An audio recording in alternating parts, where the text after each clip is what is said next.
So this has been in my to-watch list for a long time. Probably close to 2 years. It's very possible. And the title of this is How to Keep a Man Happy. Now, it's just a segment of obviously a longer, routine of his or show of his or whatever. So I don't know if I've seen portions of this before. But anyway, I wanted to watch something comedy related, and it's not too long. And that's good because I don't have a lot of time left. So let's just jump into this and see what he says. Hopefully this is new material. I've been taking my time with Bill Burr stuff. I don't want to just, blow through it all really quickly. So coming back around, here we go. Let's see what he has to say. I kind of think I know where his mind's at, but let's see. I don't know. For sure, until he opens his mouth and says what he says. Okay, here we go. A woman happy, but I don't think they do it enough. Oh, hold on, go back. A woman happy, but I don't think they do it enough to help you guys out how to make a man happy, right? The great thing about men is we're fucking simple. We're fucking simple, okay? So here's the thing right here. You want to make a guy happy? If you're with a good guy, okay, that's all you got to do, okay? How about 4 times a year? Once a season. Okay. I don't know what's going on with the quality. This just happened. It was clear. Let's see. Hold on. I'll try to fix it. Okay. Once a season. Once a season, do what? Uh-oh. You go out to the kitchen without him saying shit. You go out to the kitchen, you make a sandwich, you get him a beer, you walk out, you give it to him, you don't say a word, and you just fucking leave. Okay, not get involved in. That's all you got to do. Small talk he didn't want to do. Every 3 months, you do that, you'll keep him happy. That's all it takes. Now, I know right out of the gate, this is coming off sexist, right? It's because I'm saying go out in the kitchen, make your man a sandwich. I'm not saying women belong in the kitchen, barefoot and pregnant, rubbing my balls. I'm not saying that. Okay. Okay? I'm just saying women, go in the kitchen. Just go in the kitchen 4 times in a year. Make a sandwich. A toddler could do that. Just put it together. Grab 2 slices of pre-made, pre-sliced bread, 2 handfuls of pre-murdered meat, put a little mustard on it, grab a beer, walk out, just hand it to him, don't say shit, and then fucking leave. And when I say leave, I mean leave. I don't mean walk into another room for like 10 minutes and then stick your head back and just be like, did you like it? Was it good? Great. Downstairs, we need to, don't yell at me, I just made you a sandwich. You know what this reminds me of a little bit? What's his name? Oh my gosh. Patrice O'Neal talking about how men want to be, they don't want to be alone, but they want to be left alone. This is what this is the vibe I'm getting. Where he's like, just, do this thing and then like go away. Don't keep at me, just give me a little bit of breathing space. I get what he's saying. I think that's what he's meaning, similar to Patrice's comment. Or not comment, but his little bit about it. I don't mean that. I mean leave. Get in the car and fucking get out of here. Oh, leave. Take the kids, drive down Go the away. street, Give go him see Lord of the Rings a couple of times, and leave your man in the stunned silence of what you just did. If you ever want to see your guy get emotional, you ever want to see a man get emotional, you make him a fucking sandwich that he didn't ask for. I'm telling you, he's going to have to dry the tears with the bread. But what if he doesn't like the sandwich that you make? What if you didn't put the right things in it and he's not tasty to him? Oh my gosh. That's funny. He's gonna be so shocked, like, you made this for me? And I didn't even ask? Oh my God! I think she still gives a fuck! Oh. Yeah. So it's that easy. Quick story, me and my wife bought a house in 2011, and by me and my wife, I mean I paid for it, right? She hates that joke, but I don't give a shit. It's true. I wonder how I wonder how he feels now. This is more than 10 years later. Does he still feel like he doesn't care now, or has he been cowed a little bit by his wife? And she's always breaking my balls. Don't put your shoes over here. They belong over there. Yeah, well, I bought over there, and I bought over here, so I'll put my fucking shoes wherever I want to. Oh, dear. I wonder if he's still that shirt's strong. coming off. Where's it going? Right? So we get into the house. She's scoping out the house because she's smart. She's finding the rooms that get sun. She's checking out the closet space. And me, like an idiot, I want to check out the garage. For whatever reason, I'm drawn to this thing. And I go down, I open the door, and the last people hadn't cleaned it out. There was like a busted refrigerator, an old file cabinet, an ab roller, something from a luau. There was like 7 failed businesses in this goddamn thing. And I got to start lugging this shit out in like 90-degree weather as a redhead, hating my life, right? I got 3 hours into this job. My forearms were cut. I had dirt, sweat, cobwebs all over me. I wanted to burn down this fucking house. I was ready to leave, but out of nowhere, my wife showed up. Big smile on her face, and she'd made me a sandwich. Oh, okay. Cut it in half diagonally. Was wondering if this was gonna right? They don't cut it in half. They might as well frisbee it at you. Like, here you go, you fucking piece of shit. Hose yourself off. You should live out here. You should live out here, right? Cut so that made him so happy. Poured Fritos in the middle and gave me an ice-cold beer. She did that 5 years ago.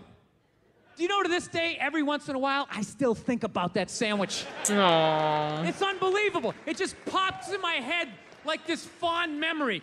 I'll just be myself talking in the car. Remember that time she made me a sandwich? That was unbelievable. Aww. She cut it in half, Fritos with an ice-cold beer. I felt like a king. That's all it takes. You know what it felt like in that moment? You remember that movie, Shawshank Redemption? You know that scene where the prisoners are drinking the beer on the rooftop with the sun in their face? Mm-hmm. That's what it felt like. The only thing missing was Morgan Freeman's voice narrating over the top. Oh, and for 20 minutes, Bill Burr felt like a free man. All right, I'm out of time. You guys were so awesome.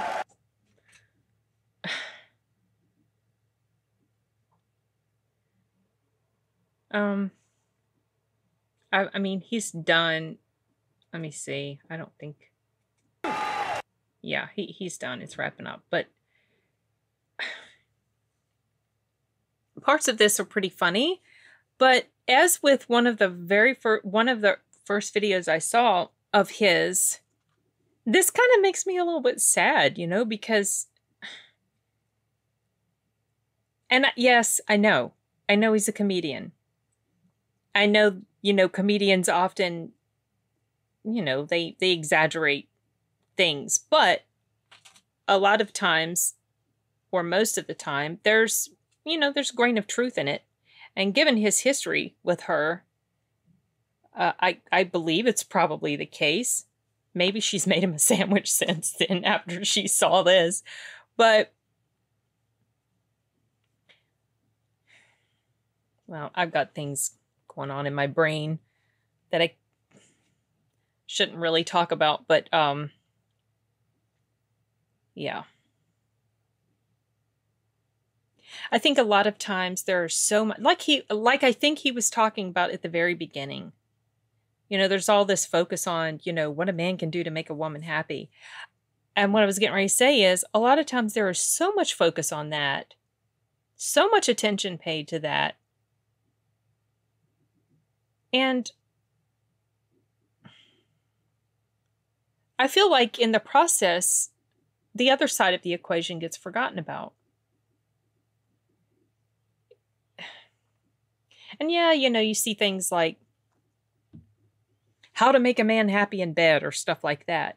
But I think for men in general, it's about more than just that. Now, watch, a bunch of men will come on here and tell me, no, I'm wrong. But